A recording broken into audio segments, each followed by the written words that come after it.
আমাদের সাথে খারাপ ব্যবহার করা হয়। আবার কেউ অসুস্থ হলে ছুটি দেয় না, মারা গেলেও ছুটি দেয় না। মূল দাবি আমরা যেটা পাই, যেটা পাওনা আমাদের, ওটা যেন আমাদের পরিশোধ করে। না, আমাদের বেতনের জন্য আসছি। আমাদের বেতন দেওয়া হয় না, আমাদের সাথে খারাপ ব্যবহার করা হয় সময় মতো। ওটা আমাদের ডিউটির বেশিরভাগ ডিউটি যেই 7 ঘন্টা, এখান থেকে আমাদের 15 ঘন্টা 20 ঘন্টা এরকম সারা রাত পর্যন্ত ডিউটি করে, এই জন্য আমরা আসছি। কেন আসছেন, কি দেবে? আমাদের সাথে খারাপ ব্যবহার করা হয়, খাওয়ার সময় দিতে চায় না, এরকম নানা। বলেন বলেন আমাদের কথা বললে ছাঁটাই করে দেওয়া হয়, ব্ল্যাক লিস্টে ঢুকে দেওয়া হয়, অনেক শ্রমিককে বের করে দেওয়া হয়। আবার কেউ অসুস্থ হলে ছুটি দেয় না, মারা গেলেও ছুটি দেয় না।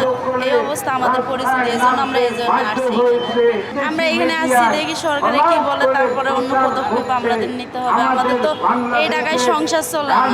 আমাদের যে বেতন, এই বেতন অনেক কষ্ট হয়ে যায়। আমাদের 1 মাসের বেতন দেয় না, 2 মাসের বেতন আটকায় দেয়। আমাদের সন্তান বাচ্চা কাচ্চা নিয়ে চলা অনেক কষ্টকর হয়ে যায় আমাদের কাছে। এভাবে দেখি আমরা এই জন্য সরকারের কাছে আবেদন করতেছি, সরকারে কি বলে আমাদের এই বিষয়ে জানার পরে তারপরে আমরা পদক্ষেপ নেব। পাওনা দাওনা লেজো এটি পাই না বিচা সে কারণে আইছে মুসলিম ফেডারেশন তাই সাঙ্গ কাটিতে সমস্যা ঠিক মতন চালায় না, আর একটা প্লট বন্ধ করে দিছে।